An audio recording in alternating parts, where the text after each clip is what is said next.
Oi, pessoal, sejam bem-vindos a mais uma live aqui no canal Espiritismo Kardec.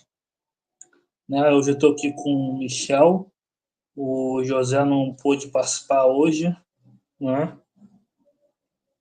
Quero agradecer a Marlia, a Gleide, o Espanhol, o Luciano, o Alex, né? Então, Michel, passo a palavra para você iniciar o estudo e a leitura. Boa noite, Eric. Boa noite a todos. Sejam bem-vindos a mais um estudo dessa obra de Kardec, o Resumo da Lei dos Fenômenos Espíritas, uma obra, um pequeno livreto que Kardec escreveu, pouco conhecido, mas ele escreveu esse pequeno livreto com o objetivo de atingir as pessoas mais simples e fazer um resumo, o máximo do resumo possível da teoria espírita, né? Nós estamos no item 13, vamos estudar hoje o item 13. Estamos na parte das manifestações dos espíritos. Como a gente já comentou muitas vezes, essa obra ela tem muito do livro dos médiuns, né? É por isso que é o resumo da lei dos fenômenos, né? E a gente está na parte em que trata aí do perispírito, né? Como a gente está vendo, ao começar a falar dos fenômenos espíritas, Kardec já começa a falar do perispírito, já que é o perispírito esse elemento principal, a chave dos fenômenos espíritas, né? Só existe manifestação dos espíritos porque existe o perispírito, né? Então é por isso que é muito natural. A gente vai ver isso também no livro dos médiuns, que Kardec, ao começar a tratar da explicação de como se dá o fenômeno espírita, ele fale bastante do perispírito, não é por acaso, é justamente porque é o perispírito a peça-chave para tudo isso. É importante que a gente entenda o que é esse perispírito para a teoria espírita e aí os seus fundamentos, né? E que a gente entenda também o que o perispírito não é. Isso também é importante para a gente entender os fenômenos espíritas. Eu vou ler já o item 13. O José, como o Eric falou aí, por motivos maiores não pôde estar hoje, mas a gente vai seguindo e logo ele está de volta, né? Eu vou ler, vou comentar e depois passo para o Eric. Não esqueçam de curtir, é importante curtir o vídeo, compartilhar se puder e, como sempre, mandem as questões, né? É muito importante que todos questionem, né? Que tentem tirar suas dúvidas, principalmente sobre aquilo que a gente está tratando, né? Então vamos lá, eu vou ler aqui Kardec falando no item 13. É com a ajuda do seu perispírito que o espírito atua sobre seu corpo vivo. É ainda com esse mesmo fluido que ele se manifesta atuando sobre a matéria inerte, que produz os ruídos, os movimentos das mesas e outros objetos, que ergue, tomba e transporta. Esse fenômeno nada tem de surpreendente se se considera que, entre nós, os mais poderosos motores se acham nos fluidos os mais rarefeitos e mesmo imponderáveis, como o ar, o vapor e a eletricidade. É igualmente com a ajuda do seu perispírito que o espírito faz os médiuns escreverem, falarem ou desenharem. Não tendo mais corpo tangível para atuar ostensivamente quando quer se manifestar, ele se serve do corpo de médium, do médium, de quem empresta os órgãos que faz atuarem como se fosse seu próprio corpo. E isso pela emanação fluídica que derrama sobre ele. Então vejam que ele segue nessa linha de falar sobre o perispírito, né? O elemento central, o ponto central das manifestações espíritas, portanto, dos fenômenos espíritas, é o perispírito. Então, ele vai mostrar aqui algo que a gente já tinha comentado em algumas ocasiões, e aqui ele deixa isso muito claro, né? A gente consegue atuar no nosso corpo vivo enquanto a gente está encarnado? Por exemplo, agora eu estou falando, né? Eu estou no meu corpo físico, encarnado, utilizando a minha fala, movendo o meu corpo. Tudo isso eu consigo como? Através do meu perispírito. Então, o espírito ele consegue encarnar na matéria, encarnar num corpo físico e atuar sobre esse corpo graças ao seu perispírito. É o perispírito que é esse intermediário, esse agente que proporciona o ser espiritual, que é o ser inteligente, que tem os pensamentos, que tem a vontade, ele atua no corpo através do seu perispírito. Então, a gente se utiliza, eu tenho vontade de fazer alguma coisa, como por exemplo agora falar, eu estou fazendo, conseguindo que a minha vontade execute isso no corpo graças ao perispírito, né? O meu perispírito. E percebam que ele chama de perispírito e na segunda linha ele chama de fluido. Isso é muito interessante a gente observar em toda a obra Kardec usando esses sinônimos para que a gente entenda que é a mesma coisa, né? O perispírito nada mais é do que o fluido em torno do espírito. Por isso, peri, em torno do espírito. Então, eu posso usar como sinônimo fluido, perispírito, que é essa matéria que a gente desconhece a natureza, que ela é mais sutil que a matéria grosseira do nosso mundo material, e ela serve de intermediário. O espírito consegue atuar nela e, através dela, desse fluido, desse perispírito, através dele, atuar na matéria grosseira quando está encarnado. Né? Então, é ainda com esse mesmo fluido que ele se manifesta atuando sobre a matéria inerte, que produz os ruídos, movimentos de mesas e outros objetos que ergue, tomba ou transporta. Então, eu atuo com o meu perispírito quando eu estou encarnado sobre o meu corpo, e quando eu estou desencarnado, sem o corpo, para eu atuar aqui nos objetos inanimados, na matéria inerte daqui, como ele dá o exemplo aqui de mesas e objetos, também é com o perispírito. Também é com o perispírito que ele atua com esse fluido. Né? Ele atua com esse fluido sobre a mesa, sobre os objetos. Ele ergue os objetos, ele tomba, ele transporta, como a gente tem conhecimento dos fenômenos que a revista espírita narra, né? Os espíritos provocando ruídos pelas casas, movimentando os objetos. Ele está fazendo isso com o seu perispírito. Da mesma forma que a gente faz isso quando está encarnado, né? A gente atua com o nosso perispírito sobre o nosso corpo. Claro que ele ainda não colocou aqui, e a gente vai ver mais para frente, que a diferença é que quando eu estou encarnado, eu atuo com o meu perispírito no meu corpo.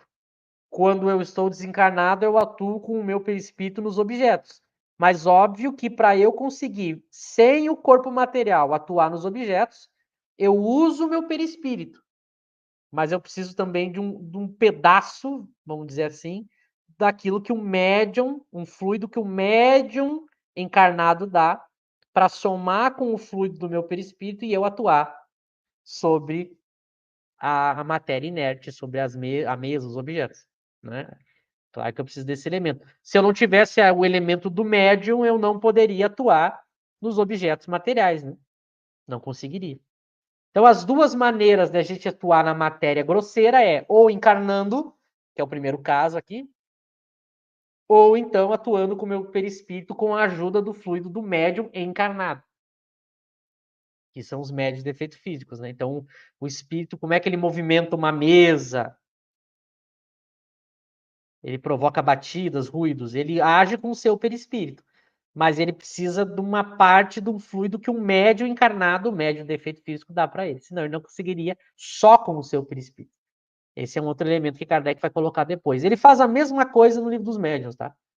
Ele vai colocando os elementos que compõem o fenômeno espírita aos poucos, mas o principal é o perispírito. Claro que a gente vai ver, e ele vai falar isso aqui no item 13, que quando eu digo que o perispírito atua sobre a mesa, a gente vai ver que isso é esse atuar, não é que ele pegue a mesa com o braço do perispírito, ou que ele bata com a mão do perispírito na mesa, não é assim. Nós vamos ver que esse fluido do perispírito age sobre a mesa, mas é um fluido que age à distância e obedece ao pensamento do espírito. Não é que tem uma mão perispiritual que erga a mesa ou bata na parede. A gente já vai ver isso aqui mesmo, ele deixa entender isso, e ele deixa mais claro isso no Livro dos Médiuns, né? E ele daí sempre usa o exemplo que a gente já disse semana passada, a gente já falou semana passada do exemplo, que ele sempre procura fazer uma analogia com a ciência e os fenômenos daqui, né? Para que a gente veja que não que é tão científico e natural quanto outro fenômeno qualquer. Então ele mostra, esse fenômeno nada tem de surpreendente se se considera que entre nós os mais poderosos motores se acham nos fluidos os mais rarefeitos e mesmo imponderáveis, como o ar, o vapor e a eletricidade. Então ele dá um exemplo para a gente entender se eu tenho aqui na Terra, eu tenho objetos que são danificados e movimentados, e eles são agitados, movimentados, destruídos por um tipo de matéria mais sutil, como o ar, como a eletricidade. Ela já causa isso na matéria grosseira. Vejam um raio quando cai numa árvore, né? Vejam o que o vento faz. Aí, quando a gente tem um exemplo aí dos furacões, o que ele é capaz de fazer na matéria grosseira. O ar é muito mais rarefeito, mais sutil que a matéria grosseira. Então, ele usa essa analogia para a gente ver entender a lógica do processo, né? Para ver como não é impossível algo que é mais sutil causar em algo que é mais grosseiro algum efeito, né? Ele sempre faz essa analogia para a gente entender que se é lógico na física, na química, é lógico também no espiritismo, né? Claro que é uma analogia, o fenômeno não se dá do mesmo jeito. Para encerrar essa minha primeira fala, ele diz: é igualmente com a ajuda do seu perispírito que o espírito faz os médiuns escreverem, falarem ou desenharem. Então, o espírito ele atua quando encarnado no seu corpo com o seu perispírito, ele atua nos objetos com o seu perispírito e ele atua no médium com o seu perispírito. Então, ele diz, não tendo mais corpo tangível para atuar ostensivamente quando quer se manifestar, né? Ele não tem mais o corpo físico, né? Ele se serve do corpo do médium. Nesses casos em que o médium está ali escrevendo, falando ou desenhando. Né? E aí ele diz, deixa eu baixar um pouquinho aqui, ele diz de quem empresta os órgãos, o médium empresta seus órgãos para o espírito, né? Que faz atuarem como se fosse seu próprio corpo. E aqui vem no finalzinho o que Kardec deixa subentendido, que está claro lá no Livro dos Médiuns. E isso pela emanação fluídica que derrama sobre ele. É uma emanação fluídica. Esse termo é muito bom Kardec usar. O espírito, ele derrama, ele emana, ele satura o objeto ou o médium com o seu fluido e atua através da sua vontade. Não é que o espírito pegue com a mão, a mesa, o objeto, ou chegue ali no médium e pegue a mão do médium. Não, é com o fluido, né? É muito parecido, fazendo uma outra analogia mais moderna, para a gente entender. É como quando eu tenho controle remoto, né, e eu ligo a televisão à distância, veja que não é que tem um dedo invisível que foi até lá a televisão e apertou o botão de ligar a televisão. Não é assim, né? Então, da mesma maneira, quando o espírito atua com o seu perispírito, não é da mesma maneira que a gente atua na matéria. Por exemplo, eu estou pegando essa caneca aqui com a mão e movimentando ela. O espírito não tem mão. Então, quando ele atua nos objetos e no próprio médium, ele faz isso preenchendo aquele objeto ou o médium com seu fluido e atuando através da sua vontade, né? Então, essa é a ideia geral que ele dá na forma de atuação do perispírito. Eu passo para o Eric agora, para ele também fazer os comentários dele. Perfeito, não é? É a mistura, como diz no livro dos médiuns, é a mistura dos fluidos, né, do fluido vital do médium. A mediunidade está radicada no organismo, né, e aí tem um desprendimento desses fluidos, é a mistura com os fluidos do espírito, que ele impregna as mesas, enfim, e também os fenômenos de psicografia, psicofonia, né? E como o Michel falou, né, não é que o espírito, ele, por exemplo, havia casos em que havia efeito físico de tocar piano, né?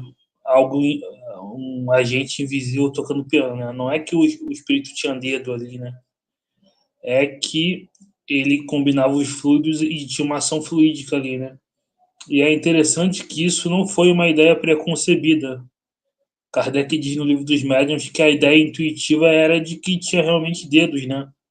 Mãos, órgãos, mas ele diz: os espíritos vieram contrariar, né? E falaram: não é que o espírito tem órgãos, tem mão. Não é que ele pega a mesa e levanta, né? Ele enche de fluidos e tira ali um efeito da gravidade, né? E mais uma vez ele usa analogia, né? Deixando claro no próprio texto que é uma analogia. Diferente do que acontece no movimento espírita brasileiro, que eles fazem uma identidade, né? Com a física. Como a gente já mostrou os trechos onde Kardec deixa claro que é uma analogia, né? Uma coisa é analogia, outra coisa é identidade, né? Então, Kardec, enfim, fala que é um fluido, né? Que é essa matéria que a gente não conhece, né? Então, por isso que não dá para saber o que é, né? O perispírito ainda, né? Enfim, tem aqui uma pergunta do Alex. O Alex pergunta: perante a atuação na matéria, podemos falar que seria uma magnetização dada aos movimentos do desejo do espírito que faz em determinada mesa, por exemplo? Michel? Esse termo magnetização, que ficou muito conhecido como magnetismo animal no século XIX, por que usar esse termo? Porque eles precisavam usar um termo para explicar a ação à distância, né? Ou sobre algum objeto, sobre alguma pessoa. Uma ação provocada por um, por algum tipo de coisa que não era visível, que era mais sutil que a matéria grosseira, né? Então, por isso, como as pessoas atuavam, vamos pegar o exemplo do magnetismo animal, as pessoas atuavam em curas, por exemplo, e, e provocavam uma ação que não era através do toque direto, né, ou através de algum objeto material na pessoa. Então, eu provocava alguma coisa na pessoa através do uso da minha vontade e de uma maneira que não fosse através do toque direto ou de algum instrumento direto, se chamou então magnetismo animal, né, para diferenciar do magnetismo da física, que também é a ideia de que eu tinha uma espécie de ação entre dois objetos que a causa era invisível ou desconhecida. Então era um termo para explicar isso. Os espíritos também, eles usam a sua vontade e para a sua vontade atingir o objeto, eles usam o fluido, né? Não, então, se eu dissesse magnetização nesse sentido, não teria nenhum problema, né? O espírito tá magnetizando. Mas eu não lembro de Kardec usar esse termo, que é para não confundir com o magnetismo, né? Para não criar confusão. Então a gente fala uma ação do perispírito sobre a matéria, sobre o médium. Por isso que aqui Kardec está dizendo, né? O perispírito atua, o espírito atua com a sua vontade através do fluido.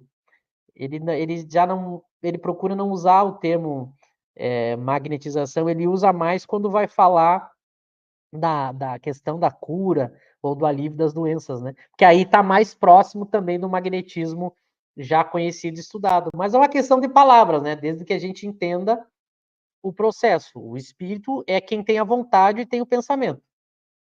Para ele fazer essa vontade atuar na matéria, no objeto, na mesa ou no médium, ele usa do fluido, e esse fluido é do seu perispírito, né? Combinado com o fluido do médium, né? Que também esse fluido do médium é o perispírito do médium.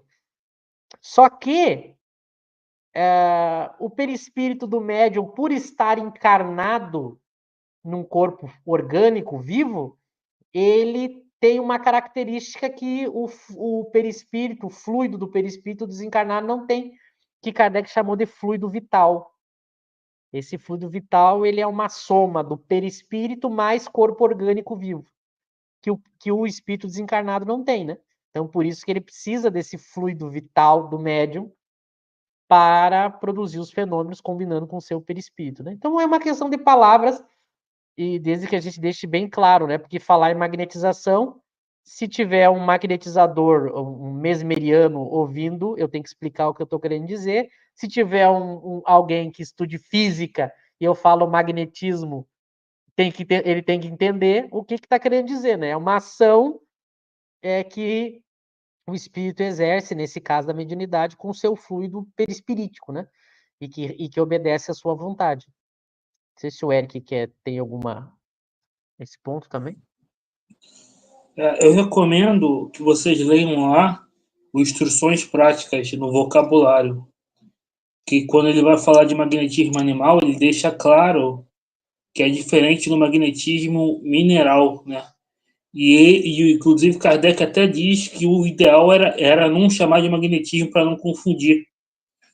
E que ele só usava magnetismo porque eu já tinha pegado o termo, né? Ele diz lá, o ideal era chamar de mesmerismo, porque, enfim. Então, recomendo que vocês vejam lá.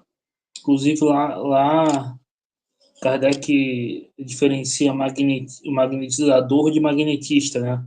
O magnetista seria aquele que acredita na teoria. O magnetizador é o que pratica. Enfim. Meu áudio está ok, né? Tem aqui outra pergunta, a Ana Cristina. Ela pergunta: é somente com a ajuda do perispírito que o médium escreve, fala e desenha, mas não existe situação em que é a alma pensante que induz o pensamento do médium? Michel.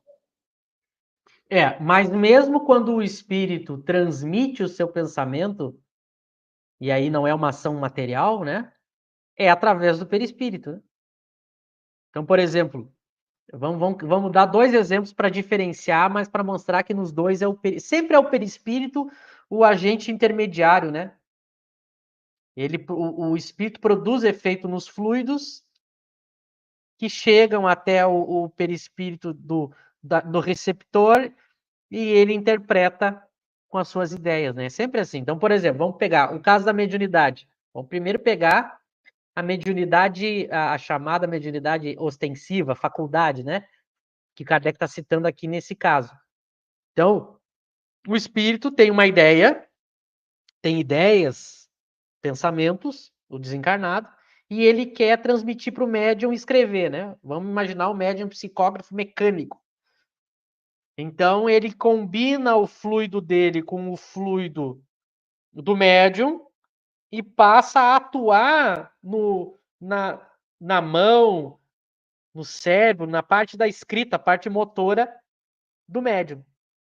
E conduz a mão do médium, através desse fluido, escrevendo ali as ideias. Então, é de perispírito para perispírito, né? E tem que ter uma combinação, já respondendo a pergunta do Luciano, né? Se tem que ter sintonia. Esses fluidos, se eles não combinarem, o processo não se dá, ou se dá de maneira falha, incompleta, né? Agora, vamos pegar a chamada inspiração, né? A chamada, um médium no sentido lato, que Kardec diz lá, todo aquele que sente de um grau qualquer é médium. quando a gente recebe simplesmente uma ideia, um sentimento, alguma coisa do espírito, que não, aí não é uma manifestação material da faculdade mediúnica, né? Que o espírito ali tá atuando no meu corpo ou com o meu corpo. Aí é uma coisa mais sutil, né? É de espírito para espírito. Mas mesmo nesse caso, para o espírito transmitir, entre aspas, a gente diz transmitir, né? É metafórico, mas se eu quero transmitir a minha ideia para alguém através da simples inspiração, eu penso, esse pensamento causa efeitos no meu fluido perispirítico, que passa para o fluido universal, que chega até o perispírito de quem vai receber a inspiração, e o espírito capta a ideia que o médium passou. Então, mesmo no caso da inspiração, que é de pensamento para pensamento, não tem um efeito material como a mediunidade ostensiva, mesmo nesse caso é com o perispírito que se dá a transmissão, né? A mesma transmissão só de pensamento é através do perispírito. Então, por isso que o perispírito ele é. Agora, claro, no sentido de pensamento para pensamento, é como diz Kardec, aí todos nós somos médiuns nesse sentido, né? Todos nós recebemos a todo instante ideias, pensamentos dos espíritos, mas que também é passada e recebida através do perispírito dos dois, né? E nessa questão da combinação que o Luciano pergunta, eu ainda tenho a influência de um terceiro elemento, que é a influência do meio. Eu tenho a influência do espírito, do médium, essa combinação, e ainda do meio, porque se tiver pessoas ou outros espíritos que também interfiram no processo, ele interfere na manifestação do espírito, né? Então são basicamente três elementos: o espírito, o comunicante, o médium e o meio. Essas três coisas têm que convergir, combinar, senão a manifestação não se dá. Ou ela se dá de uma maneira muito incompleta, truncada, e às vezes eu não consigo nem tirar dali uma ideia, né? Então acho que é isso, acho que. Vocês, o Eric também quer falar? Tem que ter, né, uma afinidade fluídica. Inclusive, Kardec, no livro dos médiuns, ele diz que tem médiuns mais ou menos flexíveis, né? Ele diz que tem médiuns que são mais flexíveis para todos os tipos e outros que não. Um exemplo disso é que na Sociedade Parisiense você tinha um médium específico para o Erasto. Você tinha um médium específico para o Espírito da Verdade, né? O do Erasto era o Dumbbell, não era? Ou tô... Era o Dumbbell, né? Então, por quê? Porque tinha uma afinidade fluídica melhor, para captar melhor a comunicação, né? Não é que por outro não viria, mas aquele médium conseguia captar melhor as informações, né? Então, tinha essa questão, né? Enfim. Tem aqui o Emílio, ele pergunta: para que aconteça o fenômeno é preciso uma série de fatores bastante complexos, como o espírito pouco desenvolvido pode atuar se ele desconhece as leis que regem o mundo espiritual. Mas isso não é necessariamente consciente, né? O espírito inferior que se comunica, ele não necessariamente entende todos os processos ali fluídicos, né? Da mesma forma que o médium não entende, né? Mas as leis ocorrem, é igual a gravidade, né? Eu pulo de um local alto e caio. Eu não preciso entender a gravidade para sofrer a lei da gravidade, né? Então, você está perguntando aqui como um espírito pouco desenvolvido pode atuar se ele desconhece as leis, né? É o exemplo que eu tirei da gravidade. A gente não, uma pessoa que não entende a lei da gravidade, ela vai pular e ela vai cair do mesmo jeito, né? É muito boa a analogia que o Eric deu. Se perguntar para o espírito inferior como é que ele fez, ele não vai saber explicar. Ou ele vai inventar. Aí ele pode inventar coisas absurdas, né? Mas ele provoca o fenômeno mesmo sem saber. O espírito inferior, ele pode fazer isso, né? E se pergunta para ele, ele não sabe explicar. Como aqui, né? O exemplo que o Eric deu, perfeito. Quanta coisa aqui na Terra que a gente faz, sente, vive e a gente não sabe explicar, né? Eu sempre dou o exemplo do médico, né? Por que a gente vai no médico? Eu digo, as pessoas não param para pensar como é que funciona a ciência, né? A doença, eu que tenho, eu que estou sentindo, mas quem explica e dá a cura é o médico. A maior prova de que eu participar do fenômeno é diferente de eu entender do fenômeno. Eu tenho a doença, eu estou sentindo ela, e quem opera, dá o remédio, dá o diagnóstico, o tratamento é uma outra pessoa. Essa é a beleza da ciência, né? Às vezes as pessoas acham que quem participa do fenômeno é quem melhor pode explicar. Isso é bobagem. Pelo contrário, a pessoa que participa pode inventar um monte de teoria sem noção. Por isso que não faz nenhum sentido eu achar que um médium, por melhor que ele seja, um médium é ele que vai explicar a mediunidade. Na conversa é piada, não é ele. Não, é a mesma coisa que eu ser um doente e achar que eu vou ser médico, porque eu sou doente. Pode falar, Edson. Não sei se tu queria colocar alguma questão. Não, só eu usar outra analogia, é igual aqui, né? A gente está aqui se comunicando através da internet, do telefone, né? Se me perguntar como é que funciona a física disso, eu não faço a menor ideia, né? Mas já está acontecendo a comunicação, então É bom, é boa isso. essa. Esse exemplo é bom. Se depender da gente, para criar a tecnologia, o hardware, o software, a gente tá lascado. A gente precisou que outra pessoa criasse e a gente só usa, né? Então é mais ou menos assim. Esses exemplos são bons para a gente entender. Agora, claro, todo fenômeno mediúnico, ele é uma soma de vários fatores para ele acontecer. Tem que ter certas combinações para ele se dar. Quanto mais material for, mais difícil e mais raro. Quanto mais sutil, mais fácil, né? E isso explica por que eu não tenho controle do fenômeno. Eu não posso garantir que ele vai se dar. Eu não posso garantir que ele se dê da maneira que eu quero. Nem o espírito. Eu não posso tentar testar. Por isso que Kardec diz: eu não posso testar o fenômeno da mediunidade como eu testo outros elementos materiais nas ciências ordinárias. Por isso que não é do mesmo jeito. Por isso que os cientistas que tentam usar os mesmos métodos para entender, eles não conseguem obter nenhum resultado satisfatório. Por isso que eles negam. Porque eles querem que o fenômeno se adapte ao que ele quer, mas não é assim, né? A gente tem que se adaptar às condições do fenômeno. Isso explica também por que os espíritos não atuam materialmente no nosso mundo a todo instante, né? Se fosse uma coisa simples, imagina a interferência dos espíritos, dos nossos inimigos, né?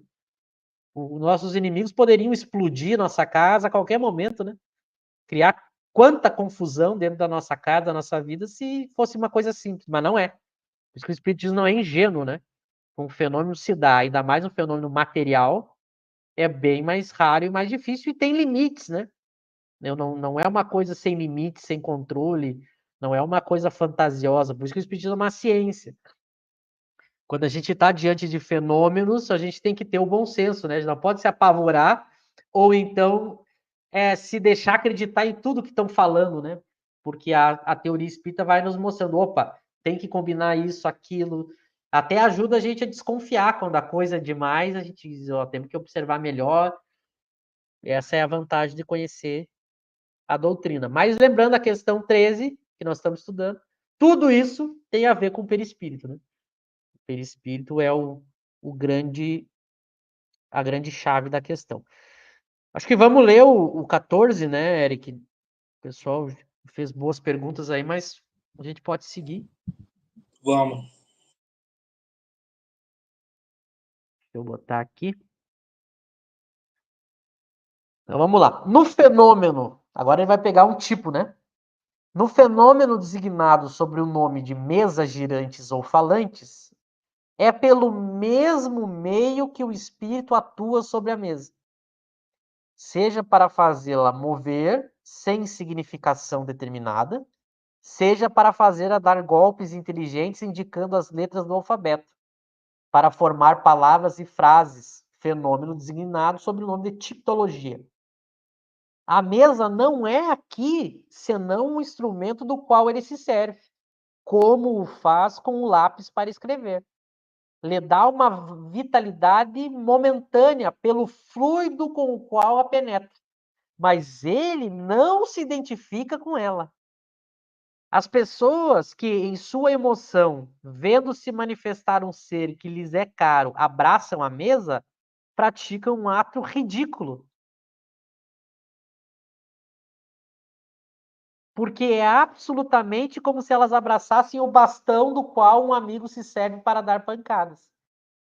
Ocorre o mesmo com aqueles que dirigem a palavra à mesa, como se o espírito estivesse encerrado na madeira e como se a madeira tivesse se tornado espírito. Quando as comunicações ocorrem por esse meio, é preciso imaginar o espírito não na mesa, mas ao lado, tal como estaria se estivesse vivo, e tal como se ouviria, tal como se ouviria. Deixa eu ver que eu perdi a linha aqui para mudar. Se nesse momento pudesse tornar visível. A mesma coisa ocorre nas comunicações pela escrita. Vê-se aí o espírito ao lado do médium, dirigindo sua mão ou lhe transmitindo o seu pensamento por uma corrente fluídica. Então vejam, Kardec agora dá um pouquinho mais uma aprofundada, né? O espírito, ele não está na mesa, ele não entra na mesa, se identifica com ela. Ele joga, ele usa esses termos, né? Uma corrente fluídica que preenche ali o objeto, e aí, com a sua vontade, ele faz o que quer com o objeto. Ele não. Deixa eu voltar para o início da 14 aqui, para nós pegar o iniciozinho. Então ele mostra que é através do seu perispírito, imagina, ele direciona ali o fluido para essa mesa com a sua vontade, consegue envolver ela e aí ele movimenta a mesa ou bate com ela para designar as letras, né? Mas é um instrumento. Ele diz, ó, pelo fluido qual penetra, né? Então veja que ele não vai dizer, o espírito vai lá, ele pega com as mãos a mesa. Não, ele é um espírito, ele joga, vamos usar esse termo, ou preenche a mesa ali com o fluido que ele combinou, e aí ele vai movendo essa mesa. Claro que quanto mais fluido tiver no fenômeno, mais ele consegue fazer, né? Por isso que há situações em que Kardec pergunta para os espíritos se ele poderia fazer algum efeito físico, o espírito diz assim, olha, me falta o médium, ou o médium não é potente o bastante, a gente vai ver muito isso na revista. Porque também esse fluido, ele tem uma limitação, né? Por isso que ele diz, dá uma vitalidade momentânea pelo fluido com o qual penetra, mas não se identifica com ela. E esse fluido, então, também é momentâneo, né? Ele gasta e aí o fenômeno, senão, imagina, o espírito poderia ficar para sempre movimentando os objetos, não é assim que se dá também. Então eu preciso é através do perispírito, preciso combinar com o médium e preciso de uma quantia que se esgota, né? E, inclusive o médium, ele tem que descansar, ele tem que repor energias, né? Usando aqui energia no sentido metafórico, né? Ele tem que recuperar, gasta alguma coisa, né? E é por isso, inclusive, que médiums que vão estar doentes, porque mexe com o organismo, né? Kardec vai recomendar que o médium cuide da saúde primeiro, né? E porque tem um desgaste. Tem um desgaste ali que o fenômeno provoca. E aí ele fala do ato ridículo das pessoas, né? Imagina as pessoas, a mesa estava se movendo, a pessoa ia lá e abraçava a mesa, achando que o espírito estava ali. Ele diz, é um ato ridículo, né? Porque o espírito está ao lado. Ele faz a distância, né? Ele não precisa entrar na mesa, pegar a mesa, porque não há isso. Então é muito importante a gente ter essas noções. Passo para ti, Eric. Não, só ia ressaltar que além de afinidade fluídica, um tipo de médium necessário, né? Até tem que ter a permissão, né? Permissão, seja como prova ou para chamar atenção em relação ao fenômeno, né?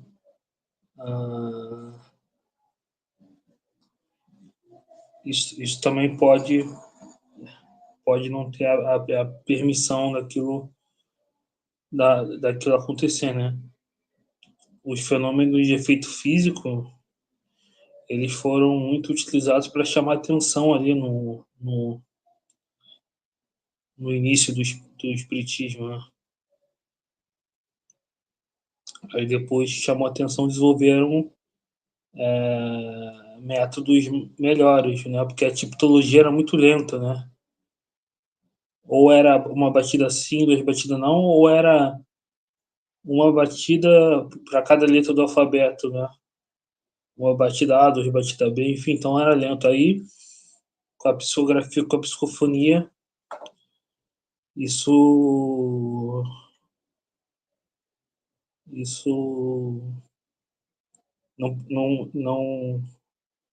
não ficou tão. Não que Kardec desprezasse, né? Ele falava que tinha uma importância para o convencimento, o efeito físico, né? Mas para quem já estava convencido, enfim. E se a gente for ver epistemologicamente, a prova moral é muito melhor, é muito mais eficaz do que a prova material, né, de uma mesa girando, né? Porque a mesa girando você pode falar, ah, não, é fraude, né? Eu já vi alguns céticos falando, não, é feito ideomotor, né? É fraude, enfim. Agora, o médium falar que não conhecia seu parente, falar toda a personalidade do seu parente, falar informações que não sabia, conversas íntimas que você teve com seu parente, que aparece aí na mensagem, isso aí é uma prova, né, que não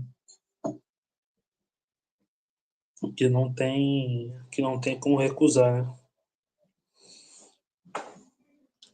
E aí, né, a Kardec fala, né, as pessoas no início elas confundiam, né, elas achavam que o espírito até entrava ali na mesa, né, vamos dizer assim.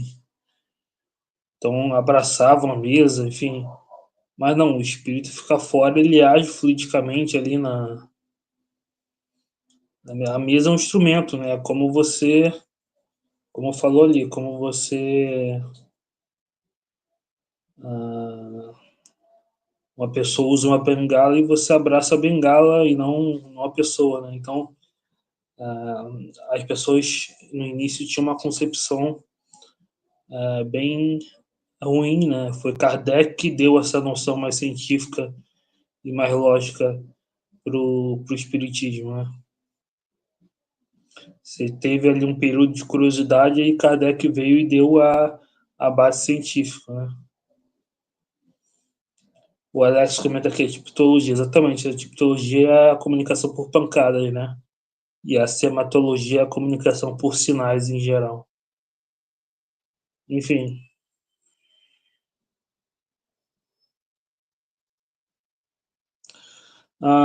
Aqui o Billy, ele vai fazer uma pergunta. O fenômeno tem objetivo de convencimento sobre o mundo espiritual para pessoas céticas? Sim, sim, né?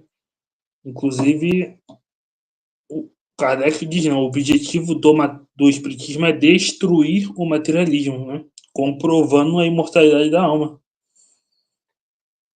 E no que é o espiritismo, Kardec fala, o espiritismo não veio para os religiosos, para quem já tem fé, veio para os materialistas ou para aqueles que já têm a fé vacilante, né? Ou seja, porque o espiritismo enxerga o materialismo como uma chaga da sociedade. É um mal social, né? Que causa egoísmo, orgulho, causa aumento de pessoas com transtornos mentais que tiram a própria vida, enfim.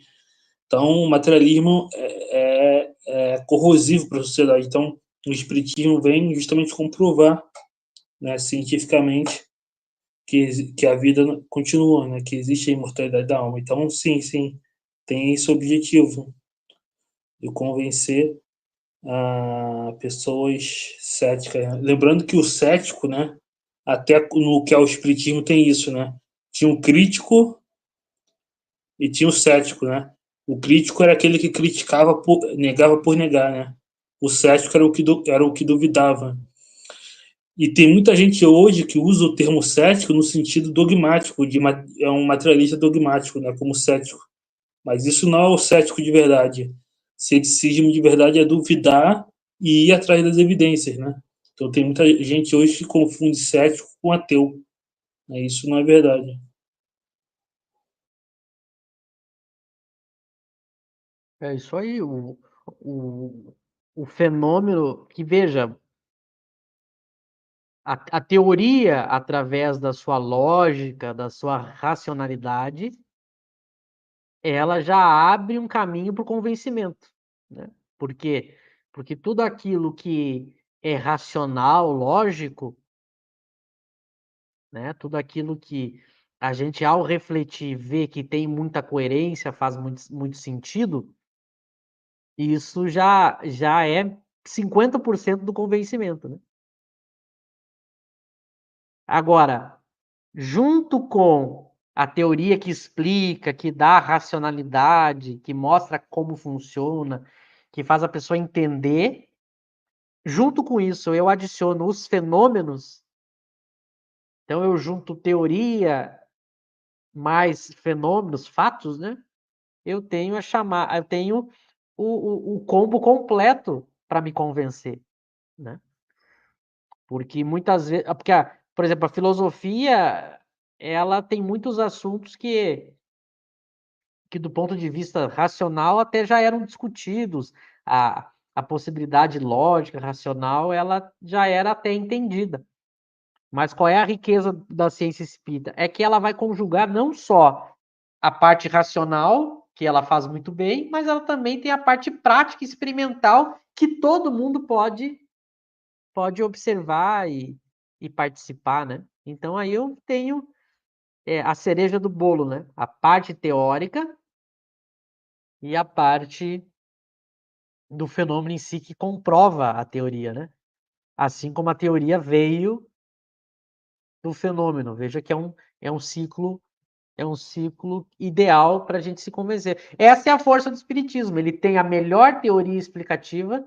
Ele não precisa se usar de metáforas, parábolas, mitologias ou simplesmente especulação. Ele tem uma linguagem simples, racional, clara, completa, e ela é baseada nos fenômenos, dos fatos. E eu apresento esses fatos, e a pessoa, ainda estudando a teoria, ela pode ela também provocar os próprios fenômenos e atestar. É isso que é uma ciência, né? Por isso que a ciência, desde que o ser humano aprendeu a fazer ciência, a humanidade deu um salto gigante em poucos anos, né? Porque aí eu tenho uma perfeita soma, né, de teoria mais experimentação. Tanto a experimentação dos efeitos físicos, quanto da própria, por exemplo, psicografia, que nem o Eric falou, em que eu tenho as chamadas provas morais, né? Que são as ideias dos espíritos, a identidade dos espíritos, se comprovando ali nos mínimos detalhes. Então, essa é a riqueza da, da doutrina espírita, né? Claro que a gente aprende, tanto em filosofia quanto em ciência, que a pessoa sempre pode duvidar, né? Não existe nenhuma prova inquestionável ou que não se possa duvidar e fazer uma objeção. Mas por que o Espiritismo tem força mesmo assim? Porque, como ela apresenta uma ciência tão bem construída como as outras, o cético que procurasse se manter cético perante a ciência espírita, ele tem um problemão. Porque se ele é cético com relação à ciência espírita, ele teria que ser com todas as ciências. É aí que está a sacada de Kardec ter feito uma ciência. Porque, claro que eu posso continuar duvidando, sempre. Mas isso eu posso continuar duvidando de qualquer ciência. Então, aquele cético que tentasse se manter cético perante o espiritismo, o problemão lógico que ele enfrenta é o seguinte: bom, se ele é cético e não aceita a ciência espírita, ele não pode aceitar ciência nenhuma, porque o espiritismo ele é uma ciência tão qual como as outras. Então aí está a força do espiritismo. Mas não pense que existe uma prova cabal, inquestionável, que qualquer pessoa que tivesse acesso deixaria de ser cética. Isso é impossível em qualquer ciência. Mas quando eu tenho um conjunto enorme de fenômenos e uma boa explicação, aí a pessoa que é cética, ela é mais por teimosia ou por algum preconceito, né? Mas, repetindo, a pessoa que fosse teimosa com a ciência espírita, ela tem um problemão, porque ela teria que ser teimosa com todas as outras. Então, é isso que dá força para o espiritismo. E aí a próxima pergunta, né? E hoje, por que não se vê mais esses fenômenos? Como ficam esses céticos? Bom, aqui a gente já está no finalzinho, mas eu posso abrir aqui para depois o Eric falar também. A gente tem o seguinte, a gente tem alguns pontos para essa questão. Primeiro, os fenômenos eles continuam acontecendo. O que a gente tem hoje é que a gente não tem mais grandes teóricos intelectuais estudando e divulgando esses fenômenos, como a gente tinha com Kardec. Então, a gente tinha Kardec, que era o principal estudioso do mundo, que tinha um centro e uma revista onde ele recebia, narrava, explicava e divulgava esses fenômenos. Então, não é porque algo não está sendo estudado e catalogado que não está acontecendo. O que a gente tem hoje é um menor interesse em tratar disso. Esse é o primeiro ponto. A gente tem um menor interesse, por quê? Porque hoje a gente tem 1 bilhão a mais de distrações que não tinha no século XIX, né? Até o nosso dia a dia hoje. Antigamente as pessoas trabalhavam, iam para casa, não tinha mais nada para fazer, né? Hoje a gente tem televisão, internet, WhatsApp, rede social, fora as tecnologias, os lazeres do nosso próprio mundo, né? Outro problema é o problema do próprio movimento espírita em si. Como o movimento espírita passou a ser comandado pelos inimigos do espiritismo, o movimento espírita foi invadido pelos inimigos do movimento do espiritismo no século XX, e um dos principais é o Emmanuel e o André Luiz, são um dos 2 maiores inimigos do espiritismo, falsos amigos, pseudo-sábios. Eles, junto com a FEB e companhia, comandaram um movimento onde se incentivou as pessoas a pararem de provocar os fenômenos. Né? Então, ficou restrito para a casa espírita e ainda é para, de uma forma espontânea, ajudar o obsessor, ajudar a pessoa em espírito de sofrimento. Reduziram a prática da mediunidade. Então, esse é um segundo problema, né? Então, a gente tem o problema que é, digamos, exterior ao movimento espírita e a gente tem esse problema interno. Mas eu diria o seguinte, aqui vai agora ao terceiro ponto, já para finalizar. O terceiro ponto é o seguinte, já começam agora, no século XXI, a pipocar no Brasil e no mundo a retomada disso, tá?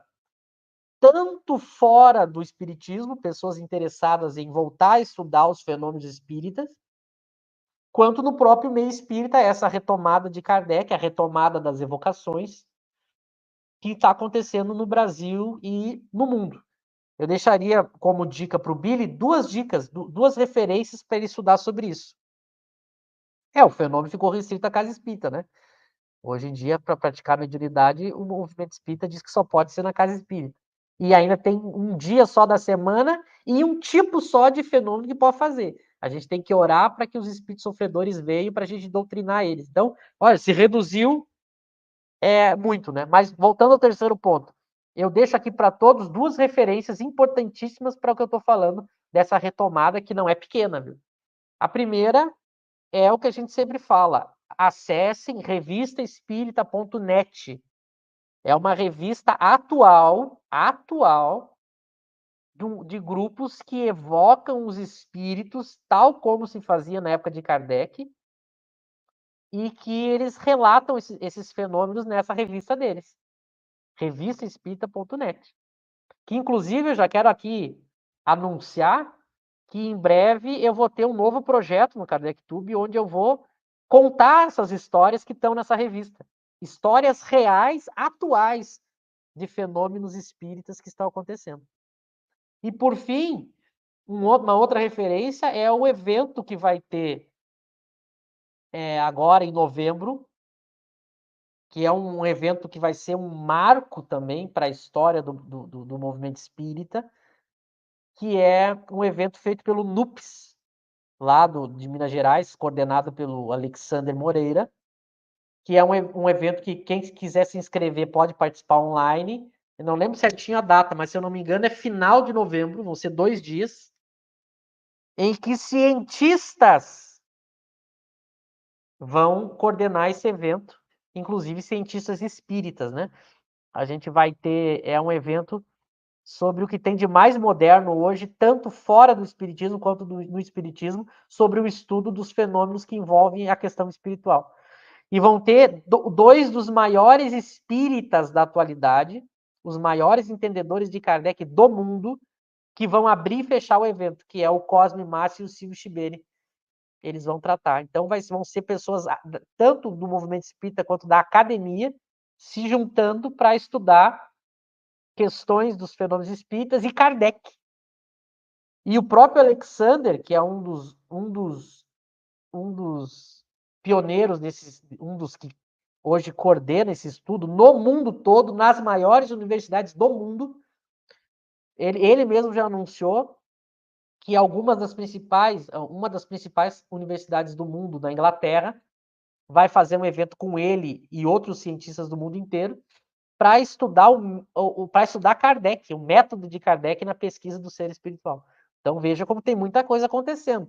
É que a gente tem que parar. Não estou dizendo que é o caso do Billy, tá? Porque que fez a pergunta agora. Quando eu digo nós, eu digo no sentido geral. A gente tem que parar de ficar consumindo o conteúdo ruim e pobre do movimento espírita e descobrir o que tem de sério e importante acontecendo, como essa revista que eu falei, esse evento que eu falei, e a gente tem que se inteirar que as coisas estão acontecendo no Brasil e no mundo.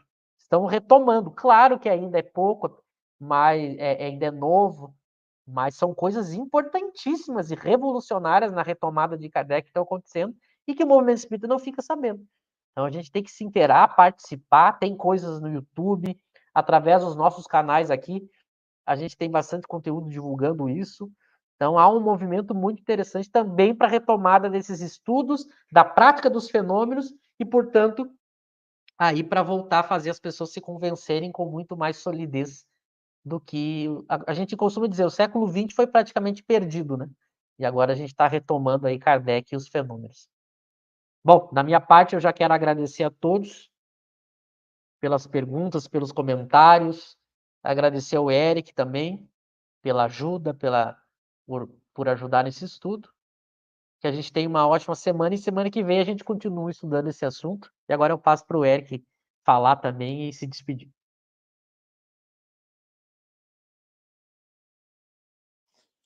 Excelente, né? E respondendo a sua pergunta, é como o Michel falou, né? Não se evoca mais, mas o fenômeno acontece sim. E tem grupos aí, como o IPEAC, que faz. É porque as pessoas não evocam, não se interessam, né? Para vocês terem uma ideia, né? A, a ganhadora do prêmio Nobel, Marie Curie, não sei se vocês conhecem, ela estudava os fenômenos espíritas. E hoje em dia é impensável, né? A maioria não se interessa, né? Então você não tem mais.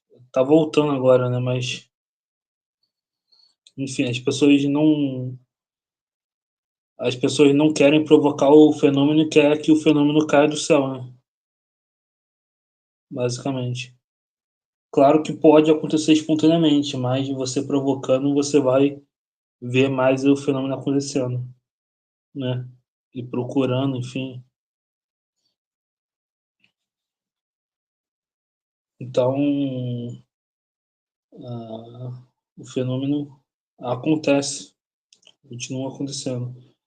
Claro que você teve ali, evidentemente, no início do espiritismo, uma tentativa dos espíritos de chamarem a atenção, né?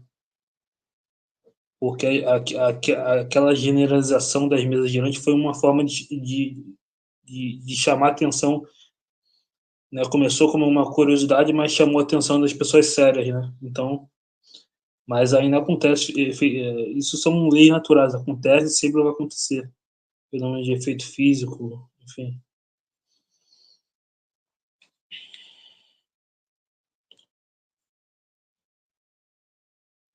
Então,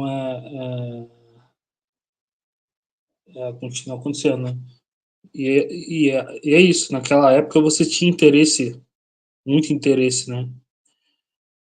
Kardec que fez a ciência, mas você tinha muitos cientistas. O próprio o sistema recorrer, o Alfred Russel Wallace, né, que era parceiro do Darwin, que criou a teoria da evolução junto com Darwin, era espírita. Então você teve uma imensidade no século XIX e XX de cientistas. Às vezes as pessoas nem sabem, né, que a pessoa teve. A maioria das pessoas nem sabe que, por exemplo, Marie Curie teve envolvimento com o espiritismo porque tentam apagar da biografia dela, né, porque vê como uma mancha, né? Enfim, a academia hoje só despreza isso. Não? Enfim, a gente está tentando retornar, mas a academia é bem materialista, né? Cada vez mais relativista, né? Mas você tem grupos aí fora, como os TVPA, que fazem. Né? Tem a revista aí que o Michel citou, outros grupos, o CEAL, do Cícero, enfim. Então, é isso. Eu também queria agradecer a, a Cida, o Emílio, o Alex, a todos. Pessoal, curtam, compartilhem, se inscrevam e até a próxima.